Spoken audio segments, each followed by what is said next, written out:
આમ આદમી પાર્ટીના ડેડિયાપાડાના ધારાસભ્ય ચૈતર વસાવાએ મોટી સંખ્યામાં વિદ્યાર્થીઓને સાથે રાખીને બિરસા મુંડા ભવન ખાતે પહોંચ્યા હતા અને આદિવાસી વિદ્યાર્થીઓને ઉચ્ચ અભ્યાસની શિષ્યવૃત્તિ ફરી શરૂ કરાવવા માટે માંગ કરી હતી।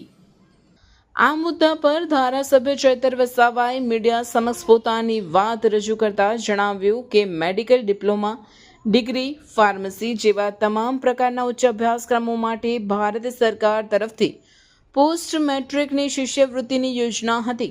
તેમાં 25% રાજ્ય સરકાર અને 75% કેન્દ્ર સરકાર તરફથી શિષ્યવૃત્તિ આપવામાં આવતી હતી અને વર્ષોથી આ યોજના ચાલુ હતી।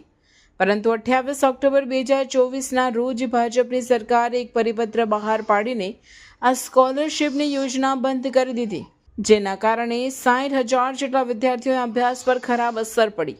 પોસ્ટ મેટ્રિક શિષ્યવૃત્તિના આધારે જે વિદ્યાર્થીઓએ મેનેજમેન્ટ કોટા અને વેકેન્ટ કોટામાં એડમિશન લીધા હતા એ વિદ્યાર્થીઓને જણાવી દેવામાં આવ્યું કે તમે ફી ભરો તો જ તમને બેસવા દેવામાં આવશે અને પરીક્ષા આપવા દેવામાં આવશે, અને જો ફી નહીં ભરો તો તમારા એડમિશન રદ કરવામાં આવશે।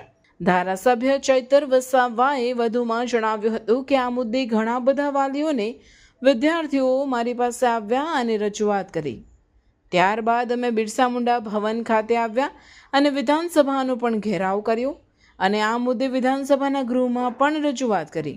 ત્યારબાદ સરકાર પર દબાણ બન્યું અને 24 જૂન 2025ના રોજ શિષ્યવૃત્તિની યોજના ફરી શરૂ કરવાની માટે લોકોએ ફરીથી જાહેરાત કરીને પરિપત્ર બહાર પાડીને વાહવાહી લઈ લીધી, પરંતુ આજ દિન સુધી વર્ષ 2024-25ના એક પણ વિદ્યાર્થીના ખાતામાં શિષ્યવૃત્તિ જમા થઈ નથી। આ વર્ષમાં પણ જે વિદ્યાર્થીઓ એડમિશન લીધા એમના ખાતામાં પણ એક પણ રૂપિયો સ્કોલરશિપમાં જમા થયો નથી। આપના ધારાસભ્ય ચૈતર વસાવાએ વધુમાં જણાવ્યું હતું કે સરકારની આવી આદિવાસી વિરોધી નીતિનો વિરોધ કરી રહ્યા છીએ અને સરકારને કહેવા માંગીએ છીએ કે આ 60,000 વિદ્યાર્થીઓના ભવિષ્યનો સવાલ છે અને આ વિદ્યાર્થીઓના ભવિષ્ય સાથે અમે ચેડા નહીં થવા દઈએ। આવનાર 15 દિવસમાં વિદ્યાર્થીઓના ખાતામાં સ્કોલરશિપ જમા થવી જોઈએ।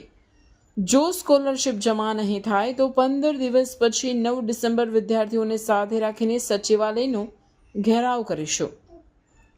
ધારાસભ્ય ચૈતર વસાવાની સાથે સાથે આમ આદમી પાર્ટીના એજ્યુકેશન સેલના પ્રદેશ પ્રમુખ જીતુ ઉપાધ્યાય, પ્રદેશ મુખ્ય પ્રવક્તા ડોક્ટર કરણ બારોટ, સામાજિક આગેવાન શુભમ ઠાકર, આપના નેતા તીર્થ શ્રીમાળી, આનંદ ગોસ્વામી, રાકેશ મહેરિયા, ધવલ ઠક્કર, યુનુસ મંસૂરી, તાલિબભાઈ ફિરોજભાઈ અને સંદીપ મોદી સહિત મોટી સંખ્યામાં આમ આદમી પાર્ટીના પદાધિકારીઓ અને કાર્યકર્તાઓ પણ ઉપસ્થિત રહ્યા હતા।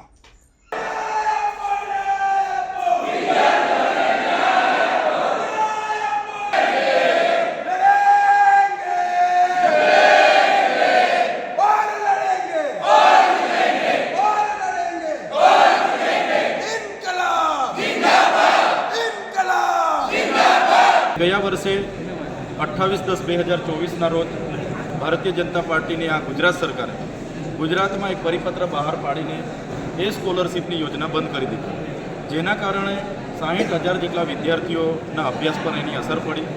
કેમ કે જે પોસ્ટ મેટ્રિક શિષ્યવૃત્તિના આધારે જેમણે એડમિશનો લીધા હતા એ મેનેજમેન્ટ કોટાના અને વેકેન્ટ કોટાના વિદ્યાર્થીઓને સંસ્થા દ્વારા જણાવવામાં આવ્યું કે જો તમે રોકડી ફી ભરશો તો જ તમને અભ્યાસ કરાવવામાં આવશે, પરીક્ષામાં બેસવા દેવામાં આવશે, અને તમે નથી ભરી શકતા તો તમારા એડમિશનો રદ કરવામાં આવશે। અને ઘણા લોકોએ પોતાના એડમિશનો રદ કરી દીધા છે।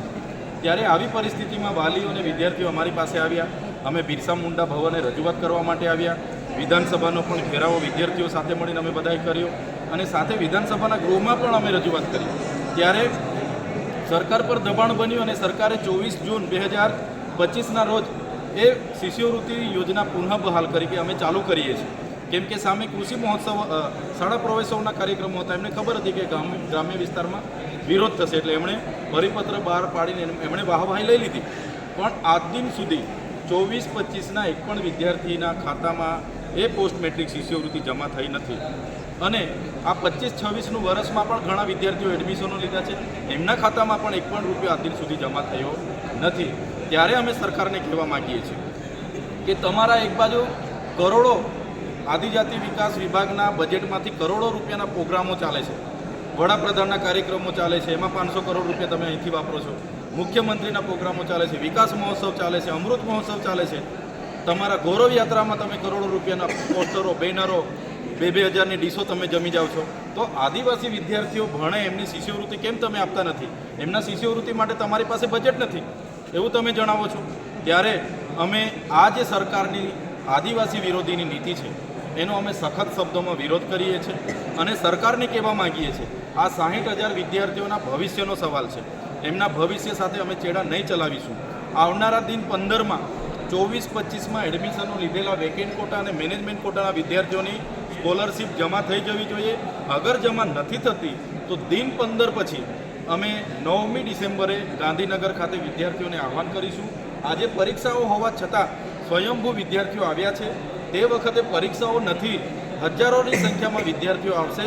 અમે સચિવાલયનો ઘેરાવો કરીશું. સાથે સાથે આવનારા દિવસોમાં વિધાનસભાનું સત્ર હશે ત્યારે પણ વિદ્યાર્થીઓ અને વાલીઓ સાથે રહીને, ટ્રસ્ટીઓને સાથે રાખીને એ વિધાનસભાનો પણ ઘેરાવો થશે.